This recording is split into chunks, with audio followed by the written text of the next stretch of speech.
simple question to ask you. Is there anyone in the room besides me who's excited about being at the Black Enterprise Entrepreneur Summit? It seems like I'm the only one for some reason, always. Is there anyone in the room excited about being here? All right. I can't hear you, though. It seems like I'm losing my hearing. Anybody? Anybody excited? Okay. Let's sound like it. And there's the B-E in the... Awesome. I hope you guys have had a great time today. I sure have. Again, welcome to the Black Enterprise Entrepreneur Summit, brought to you by Nationwide. We're so glad you all took the time to be with us today. We have a great program and a few things we want to help you to have the rest of your day a success. So listen carefully as we go on to the rest of our program. So we have one more slot left for the pop-up pitch competition. This will take place tomorrow, that's Friday, during the elevator pitch competition. Meet us at the Biz Hub at 3:45 p.m. today at the BE booth to get your chance to earn that last slot. We will have our coach, Jody Brockington, on site to guide the winners through. So I look forward to seeing you there, 3:45 at Biz Hub today. Now, if you didn't make this morning's Mastermind C-Suite sessions, which are hosted by Toyota, there is limited availability. So there's still time. If you've reserved your spot, please be courteous. Remember, we're in the Queen City. Be sure to keep your appointment. Another thing I want you to know, please join Miller Coors today at 5 p.m. for a conversation with Charlotte's very own Damian and Jermaine Johnson. They are owners of No Grease. We can get some shout outs, No Grease. Followed by a discussion with Remy Ma, rapper and founder of Conceited, the store in Raleigh. Those conversations will take place in which room? 217A-B. They're connected. Tonight, dinner's gonna be a slight bit different. How many of you are excited about the dinner tonight? Okay, half the room. The rest of y'all can just go home. Great. Tonight, dinner's gonna be a little bit different thanks to the BBOC, the Black Businesses of Charlotte. They're hosting we can get another shout out. They're hosting a Taste of Black Charlotte, an array of regional cuisines served up by not 15, but 20 four-star food truck vendors. There's gonna be plenty to eat and drink, plus music by DJ SPK. It all takes place on Brevard Street from 7 p.m. to 10 p.m. Our awesome volunteers. Can we give a round of applause to our amazing volunteers? Amazing volunteers. They'll be available to direct you where you need to go. Another big announcement, so listen carefully. Tomorrow is another big day here at the Black Enterprise Entrepreneur Summit. The King of the South, Tip T.I. Harris, and North Carolina's own Janice Bryant Howard are joining us in the morning. Then what we're gonna do, we're gonna recognize the top executives in corporate diversity in a special ceremony in the afternoon, followed by the popular elevator pitch competition. You guys have to be. The elevator pitch competition is gonna be off the chain. A friendly reminder, listen carefully. I know I said that 45 times. That's okay, keep up. Please pick up your dinner tickets for the awards gala at the registration area on Friday, that's tomorrow, on Friday morning. You can also pick them up at the Biz Hub at the BE booth on Friday afternoon. You will need a government-issued ID to receive your ticket. Lost tickets will not be replaced. How many of you have been tweeting? Okay, only a few people. We need more people to tweet. Twitter should know that we are here in the house. And that hashtag is BE in the QC. So please remember to use our hashtag BE in the QC on your social media platforms. And remember, the most engaged user on Twitter will receive a very, very special prize at the end of the summit. Ladies and gentlemen, you saw this gentleman here earlier today, and it is my distinct honor Please give a warm, resounding Charlotte round of applause for my friend and mentor, Senior Vice President, and Executive Editor-at-Large for Black Enterprise. We're going to hold that for 1 second, one thought.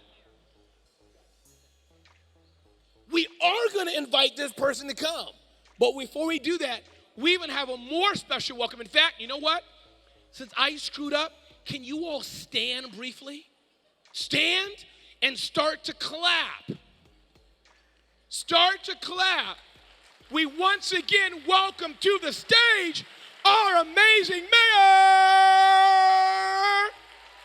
and Derek Dingle. She deserves a warm round of applause. Keep it going, keep it going. Escorted by Derek Dingle. Madam, you have the floor. Thank you. Thank you very much. I am so glad to see you all here today. I'm Vi Lyles, and I am proud to be the mayor of Charlotte, North Carolina.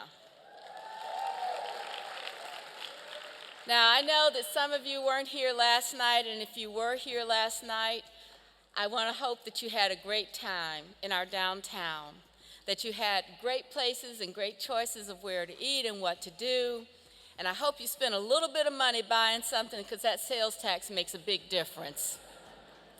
So I know this is all about BE and the QC, and I want to give you the official Charlotte welcome by proclaiming that Black Enterprise has been in existence for 48 years and will celebrate its 23rd Entrepreneurial Summit. You made that possible, so give yourselves a hand. And the entire reason for the Black Enterprise work is to advance minority business development and economic mobility for everyone.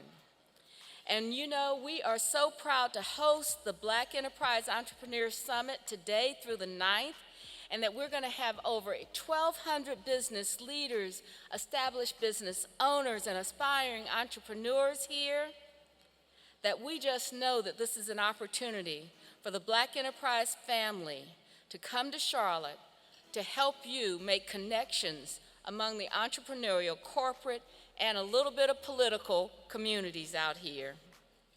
We're proud to be the host city to showcase our world-class customer service, our world-class hospitality, and to allow you to make our city a better place for the entrepreneurial ecosystem. So I know that you will be having a positive impact through the benefits that you will provide with your skills and your expertise, that I, Vi Alexander Lyles, Mayor of Charlotte, proclaims June 4th through 10th, 2018 as Black Enterprise Week in Charlotte and commend its observance to all citizens. Thank you for being here. Thank you for what you do every day, not just to make this city better, your city better, to make a difference in this country for the minority community that's so essential to the success for this nation. Thank you very much.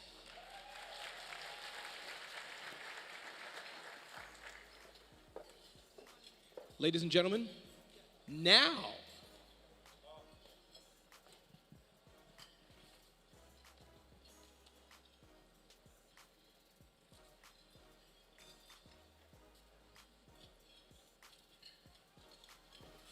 you know, I am really, really grateful when not only do I get to proclaim this Black Enterprise Week, but I get to say this by having Butch Earl Gray right here standing with me to speak with you and to second our welcome, along with the chair of the City of Charlotte's Economic Development Committee, a longtime council member, and actually one of my very best colleagues in this world, James Smudgy Mitchell.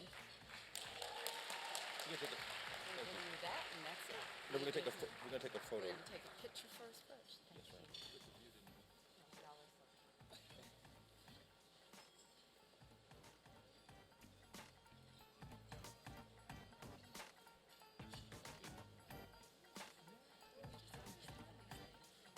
And one last thing, Smudgy asked me to say, tonight, you know what tonight is, right? What's tonight? Black Food Truck Thursday. So in order to get in, you have to be wearing one of these, which everyone should have inside their bag. This is actually not my size, as you can imagine. I'm a medium. But wear this tonight, and it's casual, so you can wear jeans, shorts, whatever you like. But come and support our Black Food Truck Thursday and the black food establishments that we're having the Black Food Truck. Enjoy your lunch. Mayor Lyles, thank you so very much. Thank you, City of Charlotte. We are so grateful for that proclamation. Can we give them another round of applause?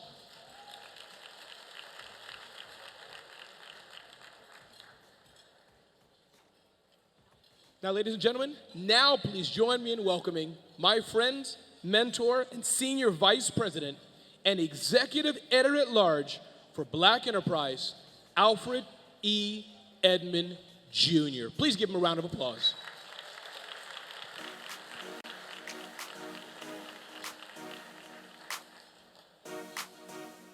Hey everybody, we still having a great time? Let's give another round of applause to the City of Charlotte for being such a great host. And thank you once again, Ramon. I think I owe you a couple of checks for all the nice things you say about me in public. It's very much appreciated. Your lunch has already been served, but allow me to place a blessing over it, and God can bless the food that's already in your stomach too, so it's all good. Heavenly Father, thank you for allowing us to gather here in your presence. Thank you for not only nourishing us with food and drink, but also with information, education, inspiration. Lord God, move us to, when we leave this place, take action on what we've learned, and also use it to feed and inspire and inform others. These things we ask in your precious Son, Jesus' name, amen. So before we begin our conversation during this luncheon, we'd like to extend an invitation for you to join us next week with hundreds of television and film enthusiasts and aficionados at the 22nd Annual American Black Film Festival, June 13th through June 17th at the Lowe's Miami Beach Hotel in Miami Beach, Florida. Please take a look at this one-of-a-kind celebration of Black culture.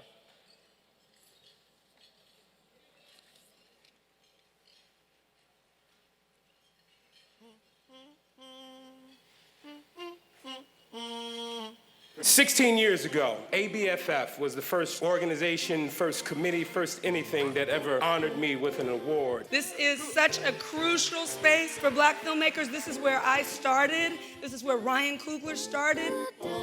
So many of us that are just trying to make something for the first time. This is the place. The first major festival to have my work online. I'd like to thank the Fridays for putting together something where we can come together and feel represented. I hope that we all continue to do that for each other. In a lot of ways, I think that ABFF has helped create this space that Queen Sugar is in. Me going pro started because another black man recognized me, bigged me up.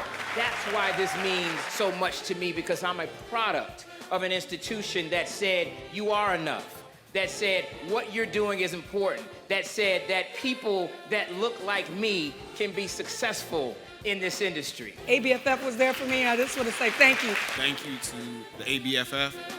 This is amazing. Thank you for celebrating our art. Thank you. You guys are amazing. For not only creating an award that is commensurate with the artistry that it celebrates, but for creating an award show that in 2 short years has become our Golden Globes. A space for independent film where we can see ourselves and celebrate ourselves. I've been in this room on different days and it never looked like this.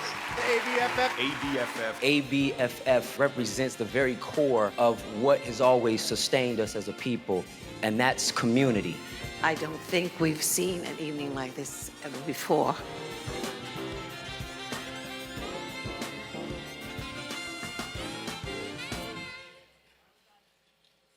This is an event you do not want to miss.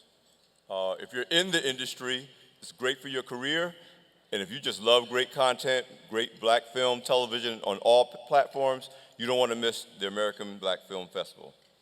Now, without further ado, I have the honor of interviewing this afternoon's featured guest, R. Donahue Peebles, the genius mogul behind America's largest black-owned real estate development firm. Recognized among the most successful entrepreneurs in the nation, Don Peebles is founder, chairman, and CEO of the Peebles Corporation, one of the country's few privately held national real estate investment and development companies, with a portfolio of current and completed projects totaling more than 6 million square feet and $5 billion. Remember, clap when you hear billion, in cities such as New York, Washington, D.C., Los Angeles, Philadelphia, Boston, Miami Beach, and of course, right here in the city of Charlotte. You may have seen this best-selling author offering his take on the latest business developments as a guest on CNN, Fox, and CNBC. Named by Black Enterprise as one of our Titans, the 40 most powerful blacks in business, he's joining us today to give us an exclusive look at his plans to transform the city of Charlotte, a $680 million project that will provide real opportunities for entrepreneurs of color. More importantly, you are about to be exposed to an entrepreneurial master who will deliver a master class on business. Please give a round of applause and welcome to the stage the one and only R. Donahue Peebles.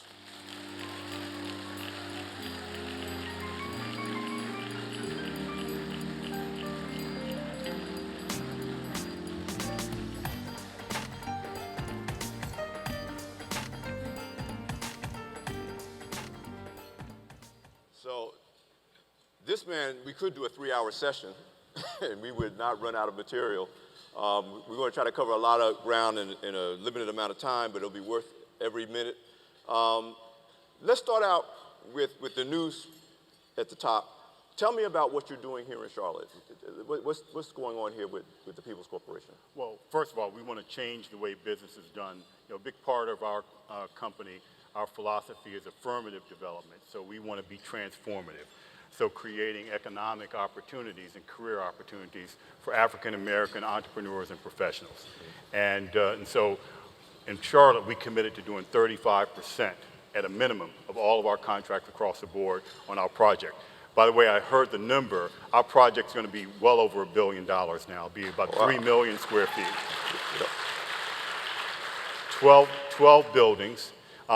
And we're building in a neighborhood in the 2nd Ward called Brooklyn Village, not far from here. And Brooklyn Village was historically an African-American community, and it was demolished in the 1960s for urban renewal, and then with the promise that it would be redeveloped. And unfortunately, it never was redeveloped, and then it became offices for government offices and so forth. And so we're going to build several hotels, 2 hotels. We're going to build a large number of apartments, office buildings, lots of retail, several parks, and a lot of open space, and build a neighborhood within Uptown that will reflect the diversity of Charlotte and the diversity of our country. Excellent, excellent. I want to go to the beginning, but going to the beginning actually is a great for the first business lesson that we talked about during our call in preparation for this conversation. You said that it's important to sell where you are, but not to be stuck where you are.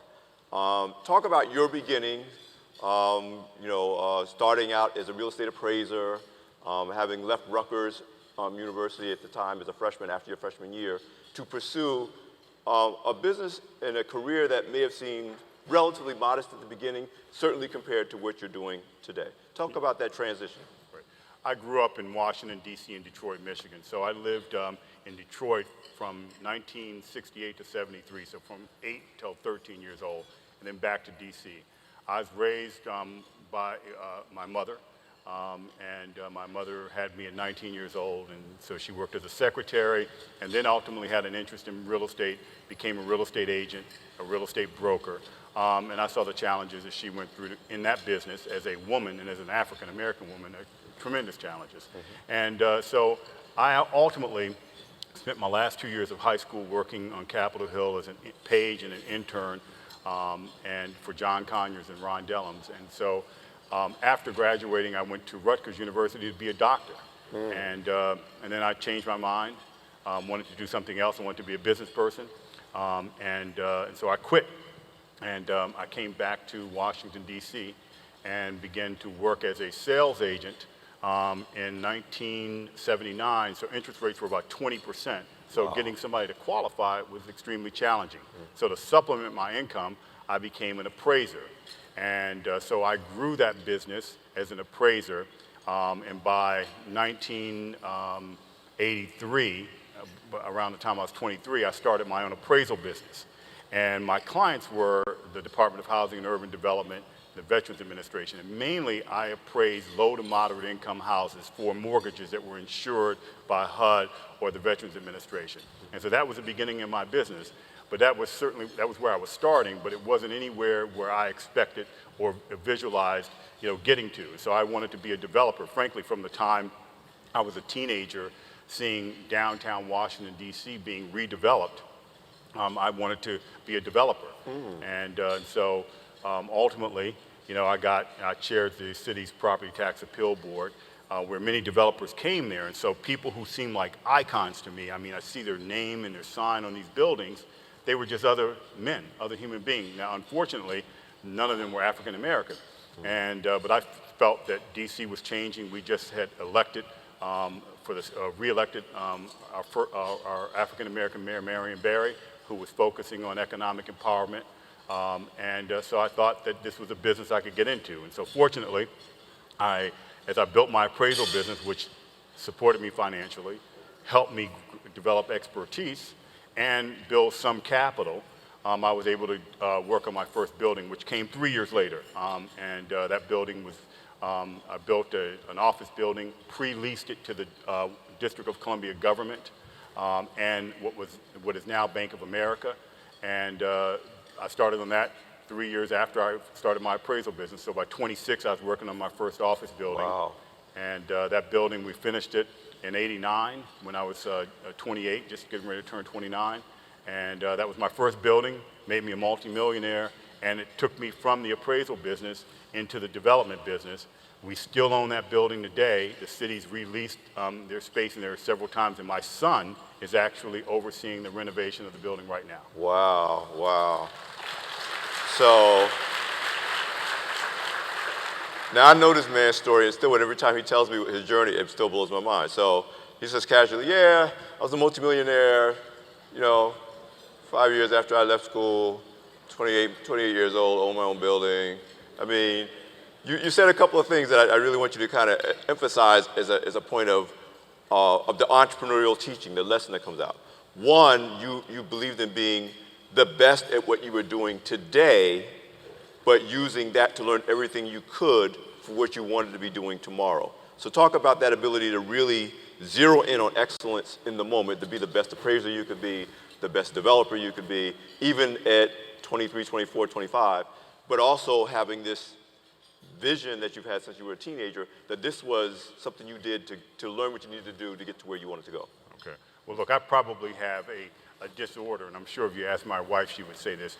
I did business as though my life depended on it. So when I was at 23, failing wasn't an option, and also kind of coasting wasn't an option. If you look at it from a realistic perspective, fewer opportunities come to people of color. Even today. And so I felt that these opportunities were very precious.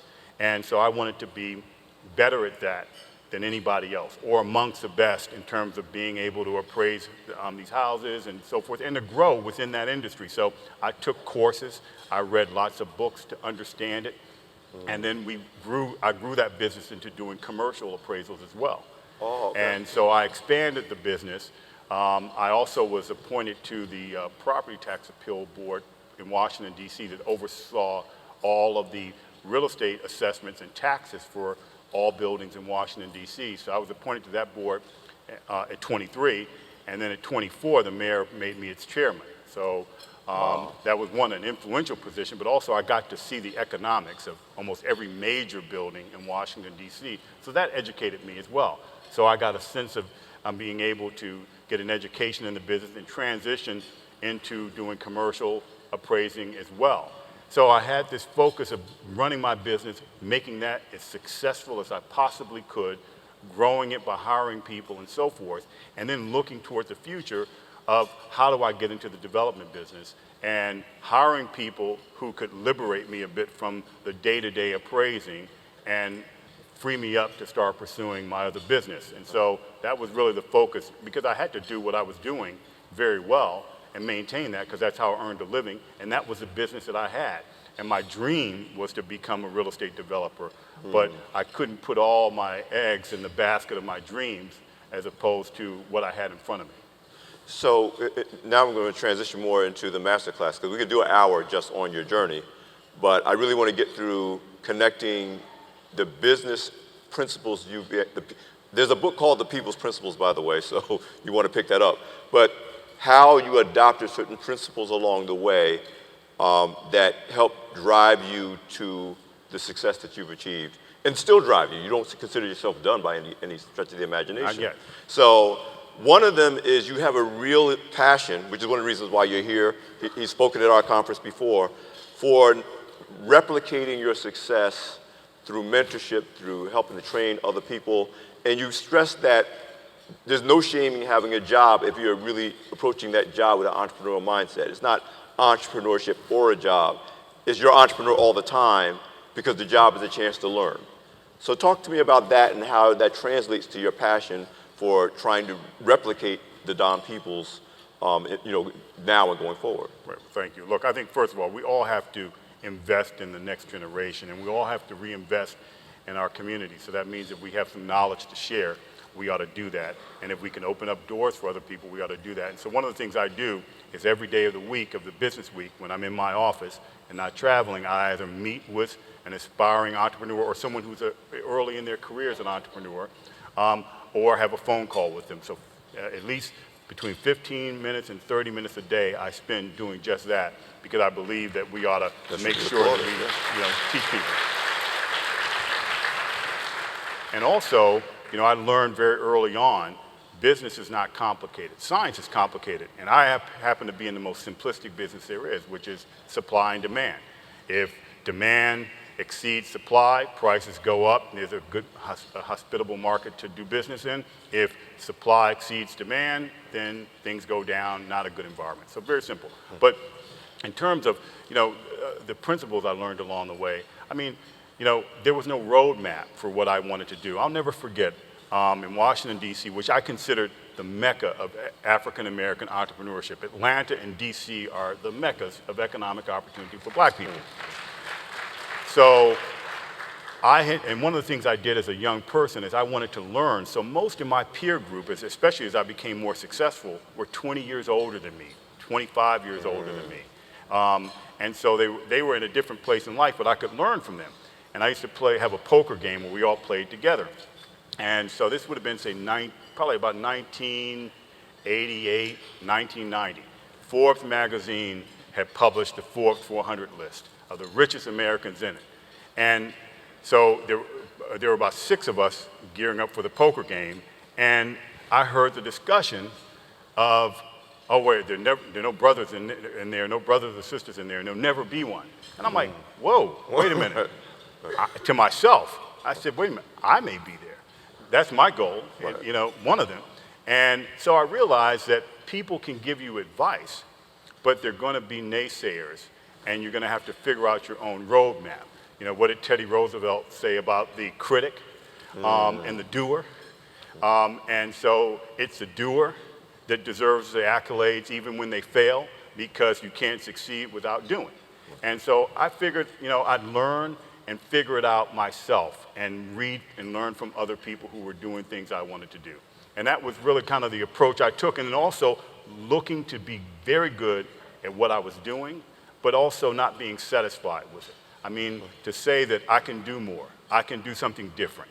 And then when the obstacles that came, and they undoubtedly come to all of us, when the obstacles came to me, it was, okay, where's the opportunity in this obstacle? Where's the opportunity in the challenge? And so I adopted a philosophy that each setback is an opportunity in disguise. And so it's my intellectual and business challenge to figure out where the opportunity is within this setback.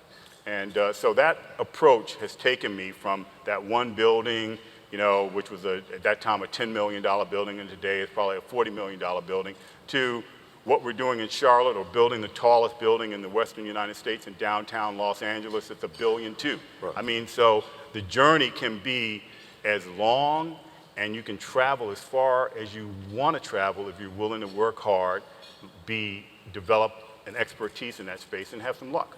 You know, I love this, you know, this whole thing, because one of the things is, I tell people we have to raise a generation of children that could say billion without stuttering. And you're like, yeah, what's 1.2? Because we're Americans in general, but certainly African Americans in particular, because of our history in this country, after you get past $1 million, it all sounds the same. So it's part of is getting a sense of vision. And you have a real strong sense of vision, and you stress to me the importance of, once you have that vision, not being dissuaded. And a lot of times the dissuaders will be the people that love you. Right. You know, talk to me about the importance, your no limitations belief, your passionate belief that there are really no limitations other than what you're allowed to be imposed on you. Well, so look, I mean, I love my mother more than, you know, at that time when I was starting off before I got married, I loved my mother more than anybody in the world. I respected her, and she was someone I respected her judgment in. And so when... Yeah. And so when I had the opportunity to be put on the Property Tax Appeal Board, a board that she actually served on several years back, she told me that I didn't want it, that it was too much of a hot seat. And so I realized at that point, I thought about it. I went back home to my apartment, and I thought about, why would she tell me that? I mean, and she wanted to protect me from harm's way.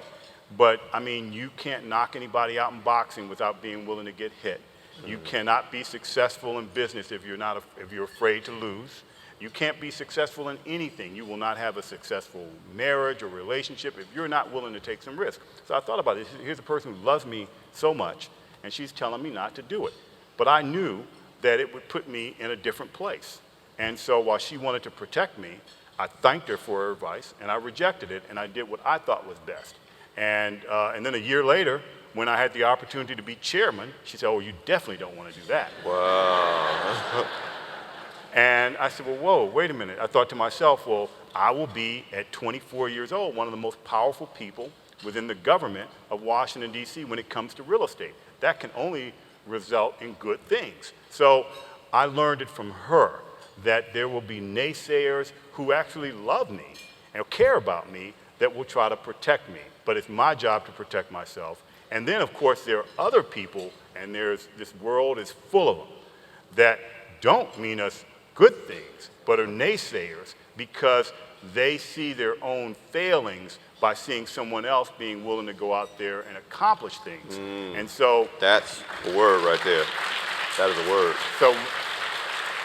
So we have to ignore them and get energy from them. I mean, there are many people who would love to see me fail. I mean, but that's on them. I mean, and if they're living their life worrying about what I'm doing, then they're not living their own lives. So I tell people, and I think this is most important, is you've got to use good judgment, but you've got to dance to your own music. I mean, there's no other way around it because, and then also look at the source of the advice. Yes. Now, if Bill Gates tells me something, that's a different story.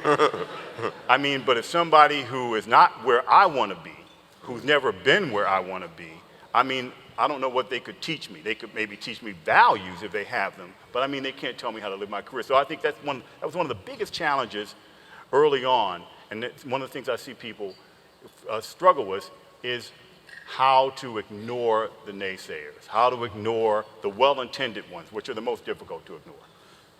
So talk to me about, and I want to stick with, you're teaching our audience here, but this is also, I'm sure, what you teach to the people you mentor and advise, and even some of the people you may even do business with.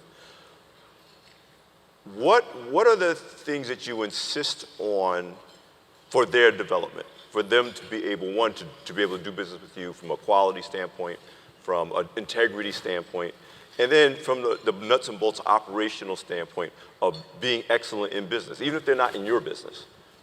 Okay, well, I think the first thing I tell people who want to be business people, it's a way of thinking. I mean, it is a way of thinking, and you can develop that way of thinking. Think like a business person. So I tell young people who we funded a hospitality high school, an entrepreneurial academy in a hospitality high school in Washington, D.C., and the goal was to teach young kids the concept of thinking like entrepreneurs. So when you work at McDonald's and you're earning minimum wage, you're not in a minimum wage job, you're actually being paid to learn how to run a McDonald's. So if you change how you think, right, then there's no limitation. And so everybody who works for me, needs to think like entrepreneurs. And they need to think of, and it's hard for them, it's impossible for this to be done, but I want them to strive for it, to think of how they're spending my money like they'd be spending their own money, how they're taking risk. But we're a collection of entrepreneurs, so I think it's a mindset. And so I tell young people who are looking about being in their careers that it's a mindset that you can develop. The reason I wrote the Peebles Principles is I was doing a deal in San Francisco. So I came in one evening and I checked into my hotel and I ordered some room service. So I'm sitting down at the little cart in the room and I turn on the TV and it's CNN, it's Larry King Live. And there's a guy, a real estate developer from New York, talking about how, entrepreneurs are born. You can't develop it, you're born with it. And I'm like, whoa, I know this guy. His father made $600 million and started him in business. And so he was born with something. Being an entrepreneur, one vehicle and one way to get there is to be born into it. And so I thought he was so wrong about that. This guy's now president of our country. Wow. But I figured that if he's going to tell people that you can't develop the entrepreneurial skill, it was a lie. I said, because I'm sitting here, my father was an auto mechanic. The man I'm named after was a janitor in a segregated public school. My maternal grandfather was a hotel doorman for 41 years in a city that I now own hotels in. My mother had me at 19 years old and was a secretary who had a high school education. And I'm where I am, so entrepreneurship is a highly developable skill set. And so I wrote the Peebles Principles so people can understand that it is, and that anyone is an entrepreneur in all of us. It's a mindset, how you think about it, and are you willing to take the risk to pursue your dream? And I think most people who don't achieve their goals give up on them before they get a chance to achieve them. Many don't even run the race in the beginning. They're afraid to fail. And there's nothing wrong with failing. The worst thing is to not try, because then one day, late in life, you're saying, okay, life hasn't taken me where I want to go, and that reason is most likely that you did not pursue your chance. Now, as African Americans, we should expect it to be more difficult. It should be harder to do this. It is. It shouldn't be. We should be in a meritocracy, but we're not. And hopefully one day we'll get there. But right now, it's going to be more difficult. So that means that we have to do something that others don't have to. And that means that we have to help each other. We need to work together. We need to be a resource. So if someone calls us for advice, we have to be available to give it to them. We got to root for each other. We got to hope for success. I want to build on that theme, because one of the things that you told me, we had our conversation a couple of weeks ago, and I'm leading to, you already mentioned the term race, in terms of people getting in the race, running the race, but you stressed that it's not a sprint, it's not a marathon, it's a relay race, meaning it's what happens beyond from generation to generation. So I want to start with one point that you said, it's never too early to teach our kids entrepreneurship, financial management, the power of personal choice, the daringness to dream for goals. That it's never too early. Talk a little bit about that. Look, my wife and I have raised our children. We have a 24-year-old son and a 15-year-old daughter. And we have raised them to have bigger thoughts, to think about what's going on in their society, to understand what's going on politically, to know that they can have what they want if they're willing to work for it, to talk to them about what I do and what our business does and where we're going as a business. What are some of the challenges and frustrations of running the business? So over time, they learn that. And the whole idea here is, I mean, I work for our children to have the freedom of choice. You know, I was with Warren Buffett last week, and he said that he wanted to give his kids enough money to do whatever they wanted, but not enough to do nothing. I mean, I think that where we have to go is a different place.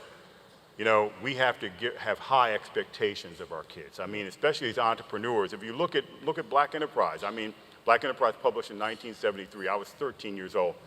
That was my first introduction. I was a reader as a young teenager. So, and I was an only child, so a lot of time by myself. So I read Black Enterprise and Jet and Ebony and so forth. But I read Black Enterprise because it talked about business. So, and so Earl started Black Enterprise. Earl Gray Sr. started it in 1970, and he built a great company. And then when Butch went into the business and ultimately took it over, he didn't start off where Earl Sr. was in 1970. In 1973, when they published, he started off where Earl was at that time and where the company was at that time. And so the baton was changed. So think of it as a 4x1 relay. And you got 4 legs here to get to the finish line. So first generation is going to take it one way, and then they pass the baton, and they should give it up, you know, before they fall down. Let go, I mean, right. right.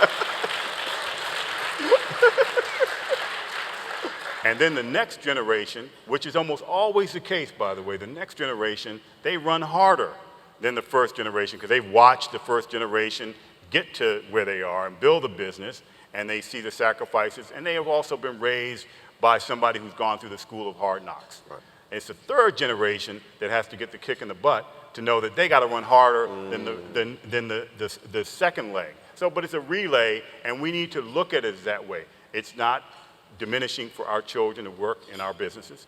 It's not unreasonable for us to expect them to have an interest in our business and to look at it as a great opportunity. You know, I tell my daughter she doesn't like the economic modeling and so forth of our business. I said, well, you can learn how to do it, but then you can take the business somewhere else on a more creative side. But as an entrepreneur, so I think that it's that idea of having the expectations. And then also making it an environment where they can you know, have their own individuality as well. But I don't think we're going to catch up at all if we don't build generational wealth, which is one of the reasons I've been against the estate tax. Because I think here we are, we finally make some money, and then we got to sell our businesses to pay taxes to the federal government, while others have gone a long distance under different circumstances. So people tell me, what's it like to be a black business person in real estate or in business? And I said, visualize this. The Indianapolis 500 race, driver A and driver B. They both have Ferraris, and they're great cars, they're equivalently fast, tested out to be the same speed. Driver A is not as good of a driver as driver B, but driver A starts on lap 400. Driver B starts on lap 1. And the umpires and the officials of the Indianapolis 500 say, hey, this is a fair race because you guys are all in the same car, on the same track, and you're both equally skilled and educated in this sport. So now we have a fair system and a meritocracy, so go have at it. And by the way, driver B, you really have a chance to win. Well, no, driver A can actually have a crash, and as long as they don't kill themselves, they'll have enough time to come up with another car or repair that one. Right.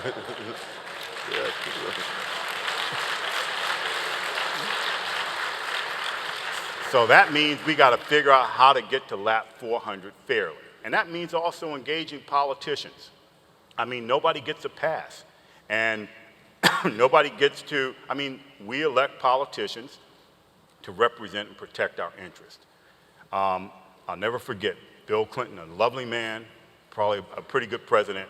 I kept getting invited to different, I was on his finance committee, corporate co-chair for the inauguration. I kept getting these invitations to different events, and they were all geared towards race. Now, I'm a business person, you know, worth, you know, by that time, tens of millions of dollars. And so I got invited to another ceremony at the White House to watch him sign welfare reform. So I called up the White House. I said, who do you all think you're writing to? I mean, I'm a business person. How come you can't invite me to an economic summit or something? Right. I mean, you want me to come and give you the optics that you can kind of portray this false narrative that many of our people who are struggling are lazy and don't really want to work? I mean, don't ever invite me to anything else like this again. Now, and fortunately, when Barack Obama became president, I then attended the economic summit, was on his jobs forum, and the like. Because he saw me as a businessman, not as a black person, and he didn't think all black people were poor or all black people cared about welfare reform. I mean, so we have to demand that the people who are empowered are going to open up the doors of economic opportunity, and if they don't, we gotta invest in supporting other people. But if you look, there's no accident why there's so much money going into politics by the wealthy, because they want to protect and preserve the status quo. And that doesn't work for us. Literally in 1 minute and 10 seconds, we're going to have Q&A. All right. Some of y'all have heard my speech before. You heard Butch Graves. It's Q&A. It's not Quanswers, as our CEO says. It's not what happened was, it's not let me give you my business pitch while I'm up here. The goal is to get as many questions in as possible, because for every question that is asked, there's 50, maybe 100 people in the room who didn't get to ask, but who need to hear the answer. So we're going to have question and answer, and we're going to get as many questions in as possible. But I want you to keep that in mind. And I promise you, if you break the rule, I will cut you off. I'm your moderator right now, not your host. So let's get do we have our first question? Okay. All right. How you doing, sir? Good, how are you? I'm great. What was one book that changed your life? Ted Turner's book, It Wasn't as Easy as It Looks.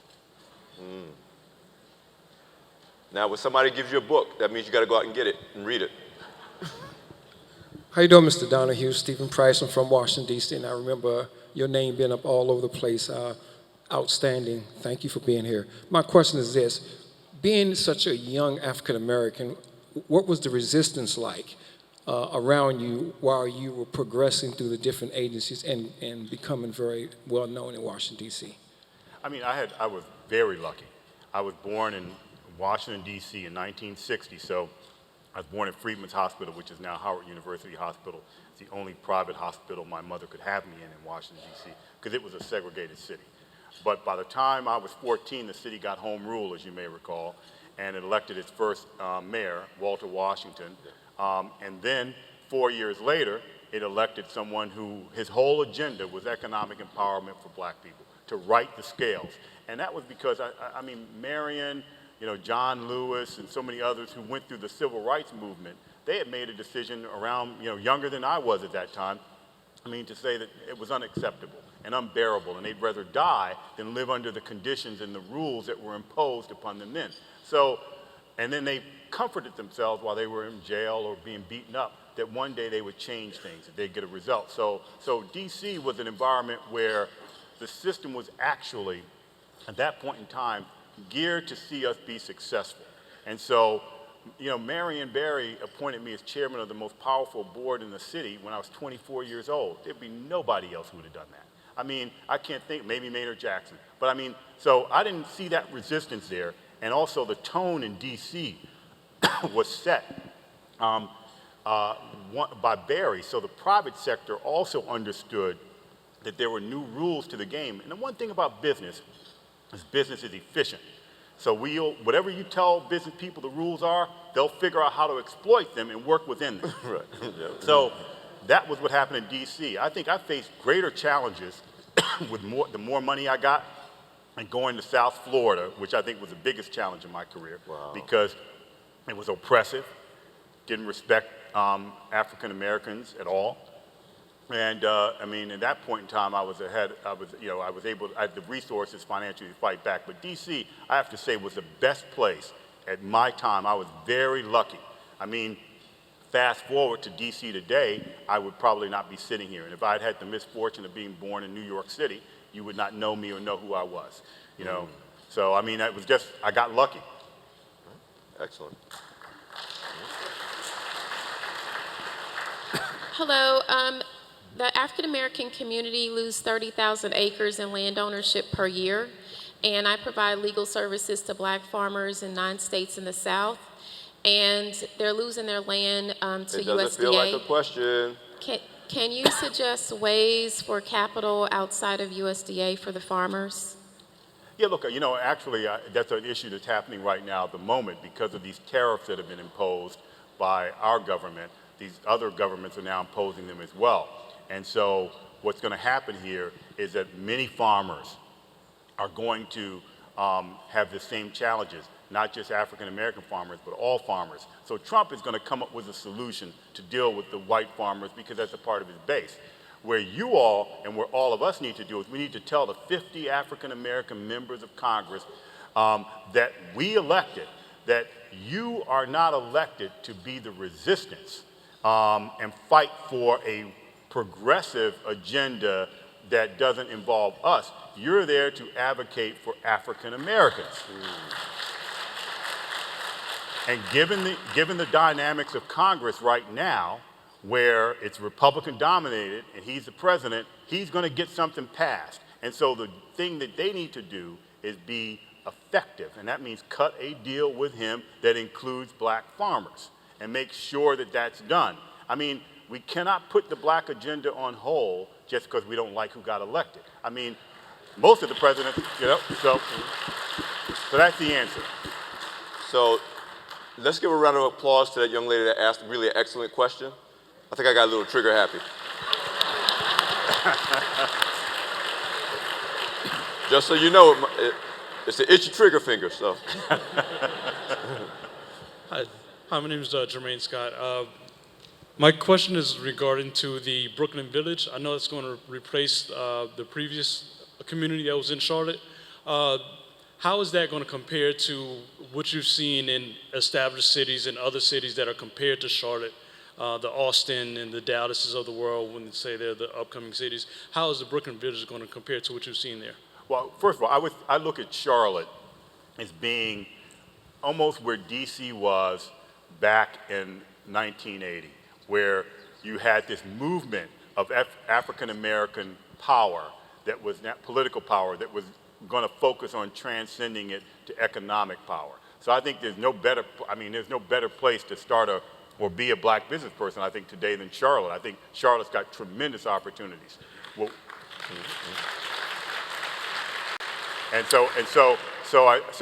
I mean, what we're doing in Brooklyn Village is, you know, transformative. I don't think we would have gotten the opportunity to do something along the scale that we're doing here in Charlotte outside of, say, New York or LA, because, I mean, there's not the density available and not the political will of the elected officials here. I would say that the elected officials here, black and white, have been focused on providing a broad economic opportunity for inclusiveness. So, I mean, it's different than any place else we've done business.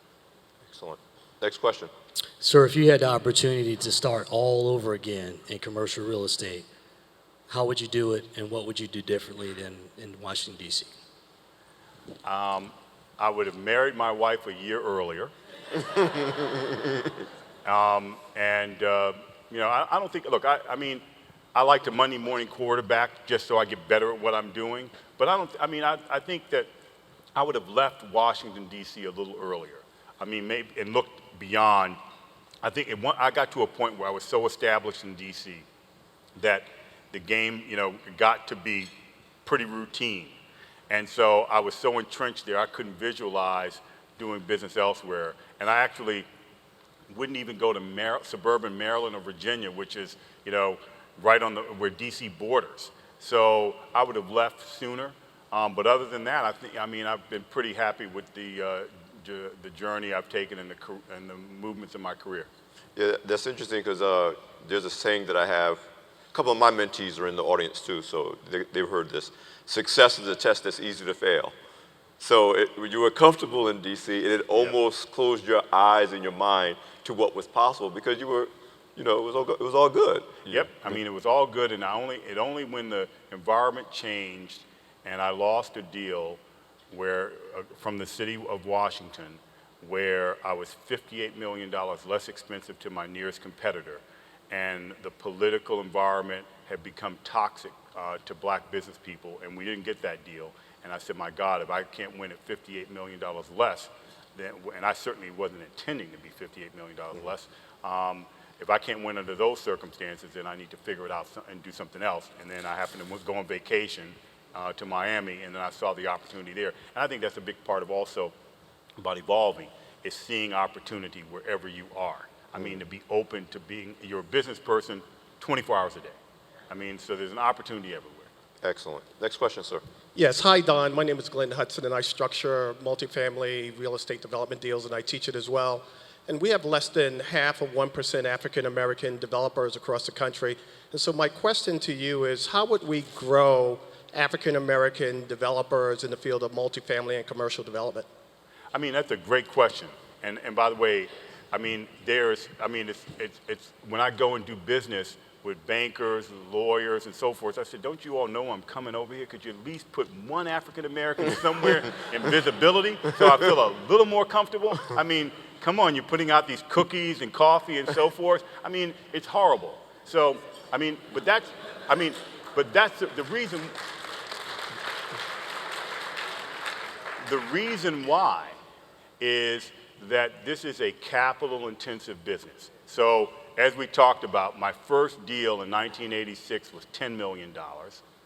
The Royal Palm Hotel I built in Miami in South Beach was $80 million. The Bath Club I did in Miami Beach is $165 million. The project we're building in Manhattan is $540 million. And then the stuff we're doing here is $1 billion, $1.2 billion. So it's very capital intensive. So it's access to capital. I mean, that's been the biggest challenge, going to the funds and so forth. But it's actually pretty simple, just like the business. But we have to be engaged. So the biggest investor in commercial real estate are public pension systems. Okay? I mean, Los Angeles County municipal employees, California public retirement system, public employees retirement system, and so forth. So these pension systems who have significant diversity, like California teachers, New York teachers, North Carolina teachers. So you have these pension systems where they are more reflective, the people who pay into them are more reflective of the population. So there are higher levels of diversity. Almost all of them, other than the construction trades, their membership is majority women. So you got a majority female, but yet New York City, for example, the city of New York is 67% minority. The investors in their public pension systems exceed 50% minority, and 53% of the city is female, and yet the city's contracting at the city level does less than 2% of its contracts to minority and women-owned businesses combined. The public pension system investment with investment advisors is minority investment advisors or women investment advisors is less than 2%. So what needs to happen is, see, no one's paying attention. And so the big funds, the Goldman Sachs, the Apollos, the BlackRocks, the Blackstones, I mean, do you know that BlackRock started off 30 years ago? I mean, not even 30 years ago, and they manage almost $1 trillion. I mean, it's an insane amount of money. So, but it's public pension funds. So we have to be politically engaged because most of these treasurers and controllers are elected by us. So it's not enough to talk about, other issues or welfare reform or whatever. How about investing money within our community? So that's why, and by the way, until we get focused on that space, you're never going to see a major movement when it comes to African Americans. Do you know that most of the public housing in New York City is built by non-minority firms, so we don't even get to build the buildings where our communities live? So we got to wake up on that. All right. Excellent question and even more excellent answer. This will be the last question. Hi, my name is Lauren Miller, and my question is, as successful and accomplished as you are, what keeps you awake at night? I mean, something happening to my children or my wife. Something happening to my family. I mean, those are problems that I can't solve. I mean, money, look, I look at money in a different way, though. I mean, I looked at it one way when I didn't have it. And then it had high value, it was very precious and so forth. And then after I kind of got it out of my system, all the things that I was denied when I didn't have it, after a while it becomes numbers on a screen. If you asked me today how much money I had in the bank, I couldn't tell you. How much I'm worth, I could guess at it. But it becomes, it's a man-made product, and it's numbers on a computer screen. So I can't get my self-worth from that. I can't get my happiness from that, nor does it scare me. They're man-made. My business, I choose to do it. So if it ever got too unpleasant, I'll just stop. I'm creating my own stress there. So it's irritating, but not really stressful because it's a man-made problem. The problems that worry me are the ones that I couldn't solve and that my money couldn't solve or my hard work couldn't solve. And so health issues to my family. Look, my mother was one of 5 sisters, 5 girls. My grandfather had 5 girls, and my mother was the middle. My mother passed away a few years ago. Her eldest sister, 40 some odd years ago, had lymphoma, got chemotherapy and was treated for that, went into remission for 40 plus years. Now it's come back, and she's at the, she's gonna, doesn't have much more time left. That's what keeps me up at night. But there's not a business problem that keeps me up at night. Excellent.